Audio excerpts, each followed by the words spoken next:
It was just another late night at Harper Technologies, Texas. The office floors gleamed under the soft fluorescent lights, but the air was heavy with tension. Most of the employees had already gone home, but one man stayed behind, Daniel Reed, the janitor. He was a quiet man with tired eyes, worn-out boots, and a slow but steady gait. To everyone else, he was invisible, just another face who swept the halls. But behind that humble exterior lived a brilliant mind, a mind that once solved complex algorithms and built systems for tech firms across the country. That life had ended when his wife passed away suddenly, leaving him alone with his little daughter, Emily. He'd traded the keyboard for a mop to give her a stable life, never expecting that one night would bring him back to the world he thought he had left behind. As Daniel mopped near the glass-walled boardroom, he heard raised voices. Inside, the executives of Harper Technologies were pacing frantically, faces pale with panic. "We've lost everything. The backup's gone," one shouted. The company's central data system had crashed, wiping out files worth over $100 million, client information, contracts, entire projects. The CEO, Laura Hayes, slammed her hand on the table.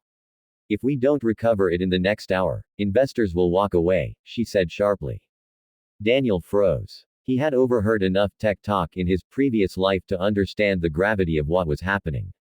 For a moment, he thought about ignoring it. After all, it wasn't his business, but something inside him refused to walk away from a problem he could solve. When the boardroom doors finally opened and the executives rushed out to make desperate calls, Daniel stepped inside. The large screen still flickered with error codes. Lines of corrupted data flashed before his eyes. He took a deep breath, the memories of his past life flooding back, the countless nights he had spent debugging code, the thrill of making systems run again. Sitting in the CEO's chair, he adjusted his glasses, fingers trembling slightly, then moving with precision. Within seconds, his hands flew across the keyboard, swift, deliberate, confident. The hum of the servers shifted, the lights blinked.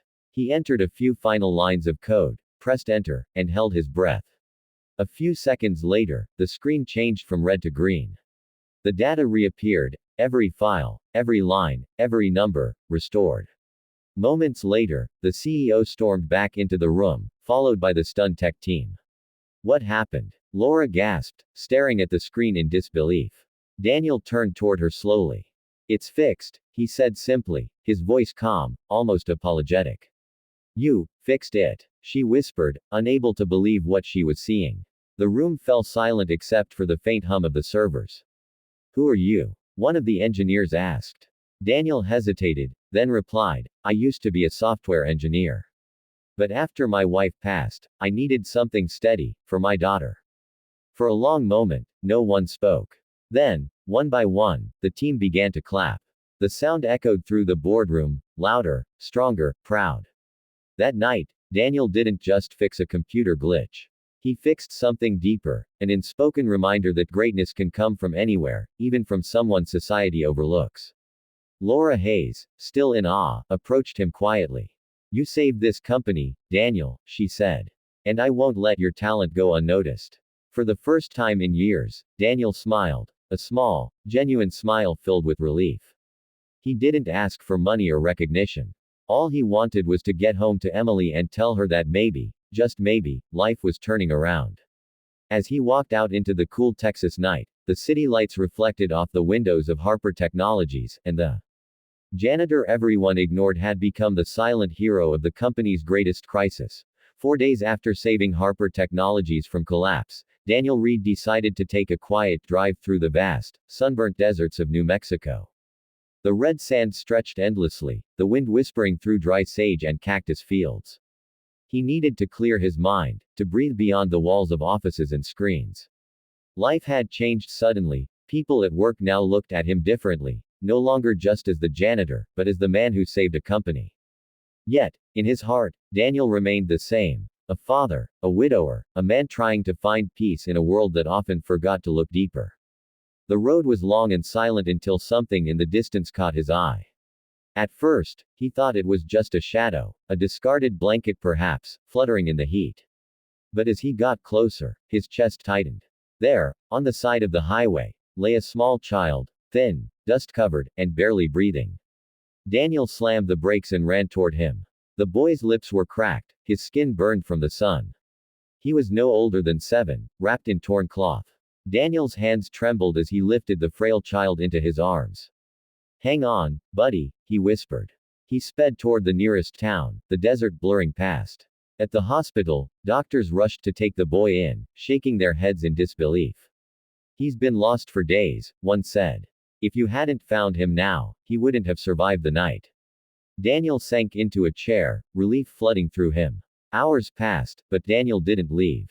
He sat beside the boy's bed as machines beeped steadily.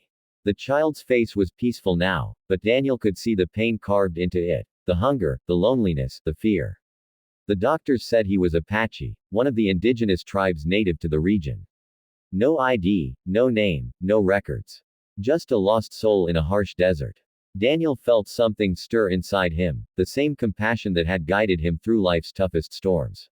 He brought the boy water, read stories from the hospital library, and even prayed quietly, asking God to help the child heal.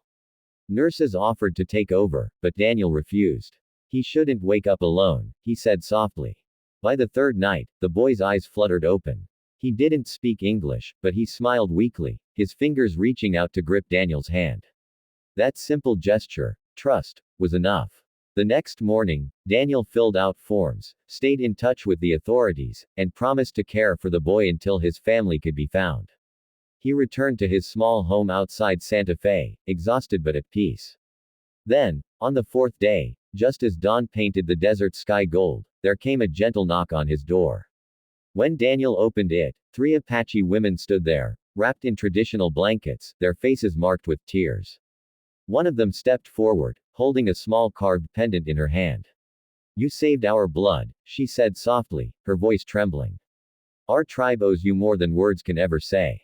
Daniel's throat tightened. The boy stood beside them now, alive, healthy, smiling shyly.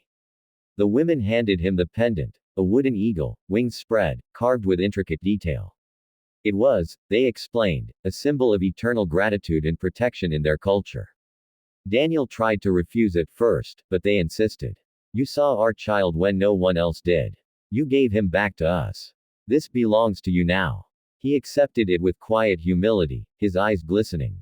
As the women walked away, Daniel looked down at the pendant resting in his palm, feeling the warmth of its meaning. It wasn't gold or silver, but it was far more precious, a reminder that kindness still echoed beyond borders, beyond names. That day, standing under the vast New Mexico sky, Daniel understood something profound. It's not power or wealth that defines a person, but compassion. The kind that turns the most ordinary man into a true hero.